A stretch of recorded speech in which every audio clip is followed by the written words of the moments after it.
Well, I'm sitting here this morning with Savannah Elery. And Savannah, who is a dear friend, is also the daughter of the Bucket Ministries founder, Christopher Beth. And Savannah, I'm excited this morning to talk to you. I understand that you just got back not long ago from Vietnam. Yes. And with the Bucket Ministry. Yes. And I've got just one big question. Why Vietnam? That's a long ways away. It is a long ways away. It's a good question. My dad had brought it up to me that they were going to Vietnam 6 or 7 months beforehand, and he asked if I would be interested, be something I would want to do. And I had been wanting to go on a trip with the Bucket Ministry because I've never been on a trip where I've worked full-time with the Bucket Ministry. And I was really intrigued, and I don't really know that much about Vietnam or communist countries in general. And I really love seeing the way different countries do things and meeting new people and getting to serve alongside people that are different than I am. And so that was one of the first reasons why I was interested.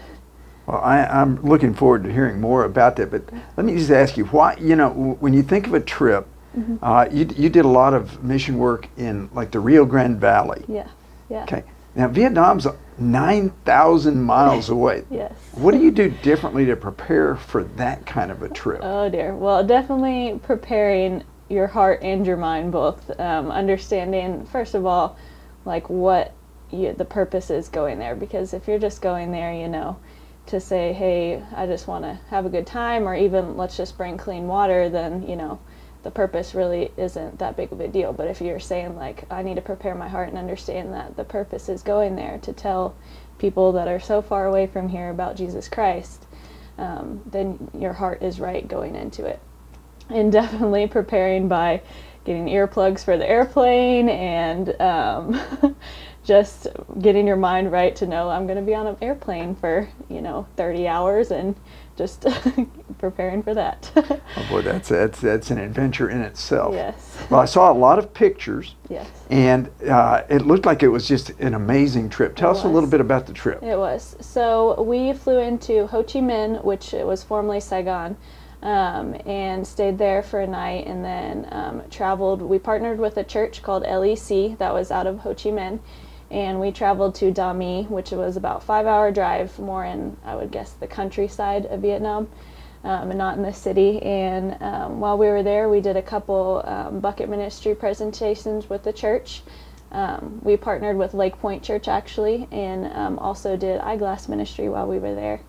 And just got to see and serve alongside these people in the church that know the area and know their people, and the people we served with were just wonderful. I don't think I've ever served with such a great and willing to serve church as we did there. That's pretty awesome. Yeah, it was. It was so great. Well, in the missions that I've gone on, I always come back with different things that really impressed me, or that great takeaways. But one of the things I've also observed, when you go to a foreign country, whether it be Kenya or Brazil, which you've been to, you always see some things that as a tourist you would never see. Is there anything in Vietnam that just kind of blew you away a little bit, that you saw things that you just couldn't see as a tourist? Yeah, we were actually in Da Mi, which was the village we went to, and Dad and I shared our testimony the first day, and then the second day Christy Brown shared her testimony.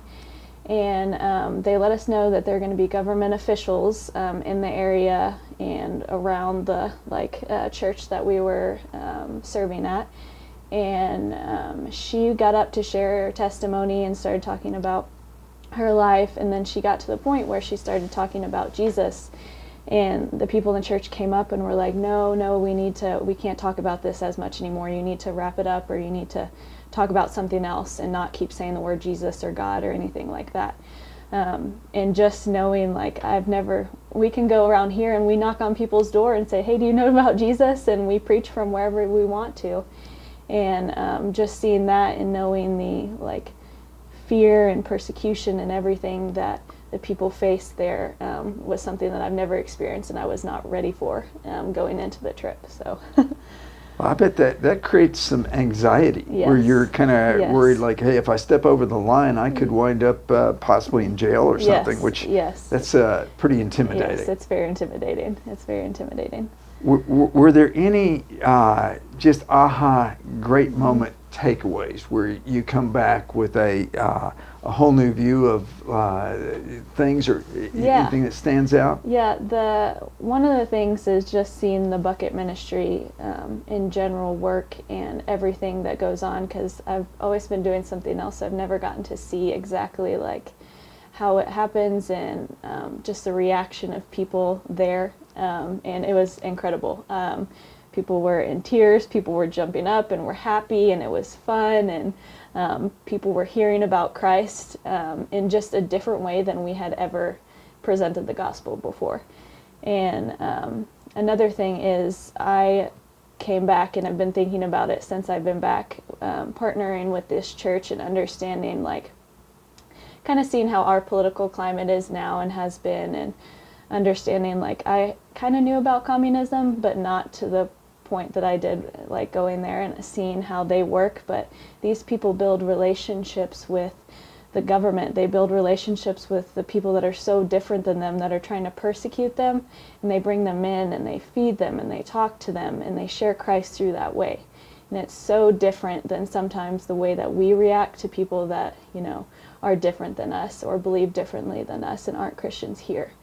And just seeing how much persecution they face, but still love people way more than, like, I could ever imagine, seeing that they are truly loving the people there as Christ is loving them. And I've never experienced anything like that. And we go to countries all the time where they're very receptive. We can go and, we may hit roadblocks, but the government will be behind us, or the people, the churches are around us. And but it's just such a different climate there. And these people know how to share the love of Christ in a way that isn't pushy and isn't overbearing and isn't forceful, even in the climate that they're in. That's pretty amazing. It is. I know this is the first time that the Bucket Ministry has ever worked in a communist country. Yes. And lots of lessons learned, but the one that I get just listening to you is that Christ is glorified whether we're able to preach openly or to show it through our actions and show it through our love. Yes. That's a great takeaway. Yes, it is. Well, I'm just wondering for you, you just got to see the most recent Bucket Ministry trip. Yeah. You were actually on the original trip that inspired the Bucket Ministry through your father in 2012. Yeah. And now I look, and we're working in Vietnam, we're working in Uganda and Kenya, in Haiti, and so many other different countries. Yeah. What's that been like for you as you've watched your father grow in his faith and grow in his capacity to lead an organization? That's got to be special. Yes, yes. I was thinking about it the other day, and Dad and I, going in the beginning, we had no idea what we were doing. We went and we got on the boat, and that first night I went to him and I was like, I don't think this was a good idea. We should not have come. We were sick, and we were up all night, and I was like, I don't know why we're here. And just seeing from that point, and Dad and I both being scared to share our faith, and just very new to everything, and I had never been out of the country before, and seeing like how much has grown, and just seeing like from a perspective of being his daughter, how much he's changed, like even from that point to coming now. He leads our family so well, and he also leads this ministry so well. And I know that my life has changed so much because of the way that he has shown Christ, and because of the way his heart has changed, it has also changed my life and our whole family's life.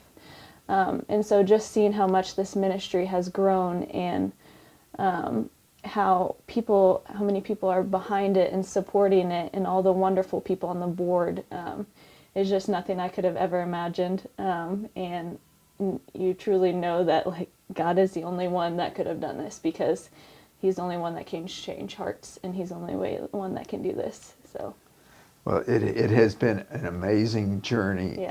and we say all the time just what a blessing it is to have kind of front row seats Yes. to seeing God at work. Yes. And He's certainly been at work in your life and Yes, in yes. your dad's, and we're Yes. so grateful for that. And Yes. thank you so much Thank you. for not just inspiring the Bucket Ministry in 2012, but also just for being a servant of a servant heart that you have, and just for caring about people and sharing God's love Thank you. through the gift of clean, safe drinking water. Exactly. Pretty awesome. Thank you. Thanks, Savannah. Thank you.